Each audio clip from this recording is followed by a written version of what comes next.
What would I tell somebody who's coming into this, a new dancer and their parents? Firstly, if you have aches and pains, this is natural because ballerinas, anybody doing dance, they're athletes, okay? You look at any other athlete, they'll practice 2 or 3 hours a day. My Olympic athletes that I treat will, run once or twice a day, an hour at a time. These children, especially during intensives, are dancing amazingly long hours, and they're passionate about it.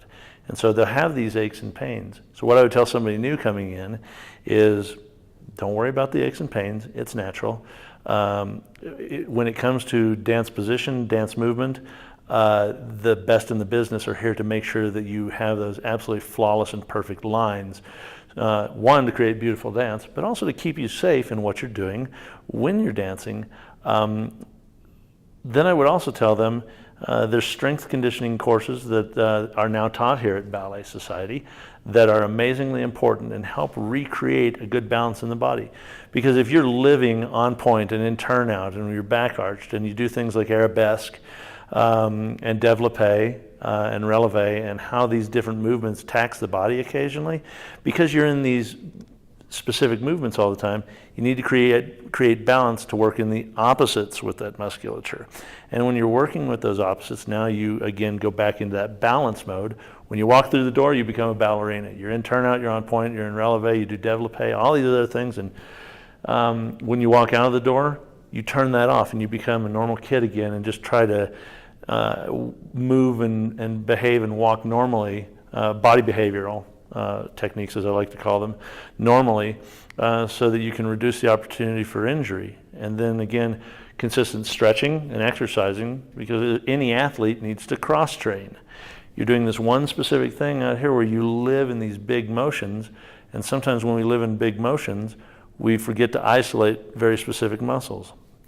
The idea for this is stretch and strengthen specific groups in specific ways, depending on how you're dancing and the types of dance you're really interested in. Then going into the students that are already here, the thing that I like to tell them is continue to do your stretches. I'll come in any given time and I'll say, so how are you doing with your homework?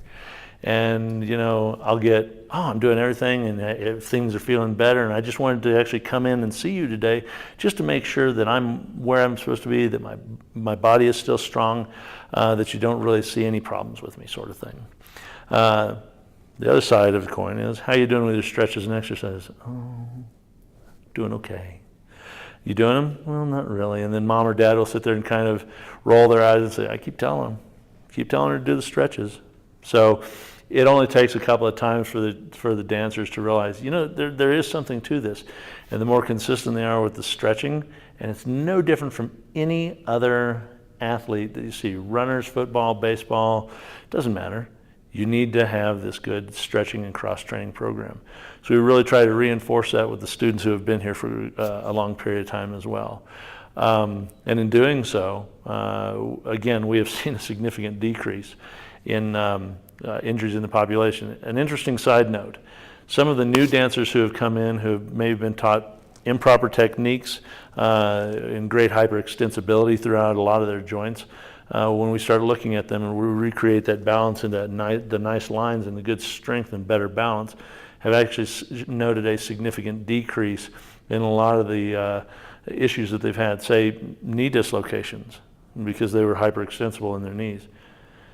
Started creating those better lines and teaching them how to hold that position and then strengthen those areas to reduce the opportunity for reoccurrence. And using stretching, exercise, kinesiology taping, manual mobilizations that I do on the students really helps to recreate that balance.